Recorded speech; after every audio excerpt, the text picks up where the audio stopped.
Lá, do som.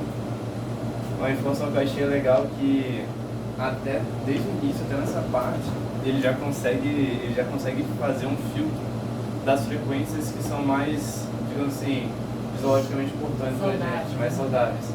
Então desde aqui, quando ele vai, por exemplo, quando você tem a orelha no pavilhão externo, todas as emissões ali, as ondas sonoras que vão batendo naquela região, elas vão sendo afuniladas. Só que sempre quando você faz isso com qualquer onda mecânica, sempre vai ter um processo de interferência construtiva ou destrutiva. E aí o que acontece? Quando você tem, por exemplo, duas ondas que elas estão na mesma frequência e elas entram em ressonância, elas estão tipo, na mesma fase, ou seja, as duas estão subindo e descendo, elas se somam. E a amplitude dela vai aumentar. Agora se for o contrário, tipo, a mesma onda. Lembrando que a amplitude é o volume. É o volume. E aí você pega, por exemplo, a mesma onda, só que uma está subindo e descendo, e a outra, com a mesma frequência, está descendo e subindo, elas se cancelam. Então, aqui já no pavilhão, ele já consegue fazer essa filtragem. Então, o que ele vai fazer? E o próprio comprimento, a irregularidade do meato acústico externo, ele faz com que as frequências entre 2000 e 6000, mais ou menos, que é a frequência da nossa fala, elas ficam mais acentuadas. Então ele vai amplificar, ele vai aumentar esse som já aqui nessa fase. Ah, então é por isso que a gente consegue escutar uma conversa. Vai chegar com o som, ele já faz esse processo de amplificar ele e de dar esse filtro para sons fisiologicamente mais importantes para a gente. Já acostumou.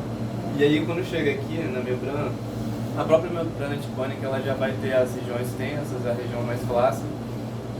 E a própria membrana ela já vai ter regiões em que ela vai vibrar de acordo com certas frequências. Então já logo aqui ela já consegue vibrar, principalmente nessa porção mais próxima do manúbrio do martelo, ela já consegue vibrar em frequências mais próximas da nossa fala. Então até na membrana você já vai ter esse direcionamento. Então quando chegar aqui, aquilo que a gente estava falando de impedância. Eu lembro que você tocou muito nesse ponto de impedância, justamente porque durante todo esse processo de transformação da onda sonora para chegar em uma forma elétrica, você teria, se você não tivesse esse processo de transformação, você ia ter um gasto você ia ter uma perda de energia muito grande. Porque é o seguinte, o som, ele vai estar se propagando no ar. O ar, ele é tipo, um pouco denso, então tipo, é muito fácil do som se propagar. Só que, ao mesmo tempo, tem poucas moléculas no ar. E o som ele precisa bater uma molécula na outra para ir se propagando. Então aqui ele consegue se propagar e vai perder pouca energia. Só que quando ele chegar dentro da cópula, que vai ter toda a belinfa e a endolinfa, ele vai ter uma barreira muito grande, porque esse líquido ele é muito mais denso do que o ar. Então se ele só chegasse, sair do ar e batesse, por exemplo, ali na janela oval, 99% da energia ia ser dissipada, porque ele ia encontrar como se fosse uma barreira. É igual, por exemplo, quando você pula, sei lá, você joga uma pedra de uma altura muito grande e bate na água, e é como se fosse pedra mesmo, concreto. É o mesmo esquema. É como se o som estivesse chegando e ele vai chegando naquele líquido, ele vai voltar, ele vai refletir. O que é isso? Por quê? É o eco. É o eco. E aí, para evitar isso daí, para você conseguir E o que é escutar... ultrassom? É um eco também. É basicamente a onda batendo e voltando. Você joga o som na probe, né, no transdutor. Isso aí, justamente para você evitar essa perda de energia em forma do eco, ou em forma de calor, enfim, para você conseguir transformar ela em energia sonora mesmo, você transformar em energia elétrica, você vai ter que passar pela orelha média, porque a orelha média, ela vai basicamente pegar tudo isso, toda essa energia que você perderia, ela vai aumentar essa energia, então ela vai aumentar, por exemplo, a pressão que vai ser aplicada aqui para compensar a perda de energia que você teria. Então, primeiro, ela já vai ter essa amplificação aqui no meato acústico externo, então você já aumentou a amplitude da onda, então já conseguiu aumentar um pouco a energia dela. Quando você chegar aqui na orelha média, o próprio movimento do martelo com a bigorna, do estribo, esse próprio movimento de alavanca, ele já vai aumentar em 30% a energia. Então já aumenta ainda mais aqui a amplitude da onda.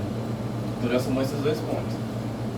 Quando você pega a diferença do tamanho da membrana tipânica com o tamanho da janela oval, você já vai ver que aqui você tem uma diferença de 17 vezes. E isso daí é diretamente proporcional ao tanto que você aumenta na pressão. Então a pressão aqui também vai aumentar 17 vezes. Então se você somar, você aumentou 15 decibéis aqui mais ou menos, aumentou 30% da amplitude aqui e aumentou 17 vezes a pressão, isso tudo somado, você aumenta muito a energia que vai ser transferida do ar para a cóclea, para a perinífera. Sendo que, por exemplo, se você... A gente também tem outras formas de condução de som, que é pela via óssea, que até quando a gente faz aqueles testes de Rini e Weber, você testa esse tipo de condução também. Só que a condução óssea, você vai dissipar muita energia. Então toda essa energia que a orelha média está tentando impedir que você perca, pela via óssea você vai perder, porque ela está se dissipando por todo o crânio e ela não vai ter esse mecanismo de amplificação do som. E vocês lembram o teste de Weber? Superior, ele vai ter que identificar, que essa intensidade do som, a amplitude está muito alta. Então ele vai identificar que está acima de 80. Então se está acima de 80, ele já vai ativar logo esse reflexo. E ao mesmo tempo, assim, pensa o seguinte, quando você escuta o som muito alto, beleza, você vai ter esse reflexo, que é algo consciente, você não vai sentir, não vai ver nada. Só que ao mesmo tempo você entra em estado de alerta. Então, quando essa informação ela chega no núcleo livar superior, ele já manda essa informação diretamente para sua parte mais lá para o hipotálamo, que é a parte que vai levar toda a sua alteração hormonal de adrenalina para você conseguir entrar em um estado de alerta. Então ele vai mandar essa informação ao mesmo tempo em que ele vai mandar esses sinais, tanto para o ramo facial, do nervo facial, quanto para o ramo também mandibular, do trigêmeo, para você conseguir fazer essa inervação. Então ele faz essa inervação desses dois músculos. Ao mesmo tempo, eu não cheguei a colocar mais puxar logo, você vai ter um reflexo ainda mais rápido.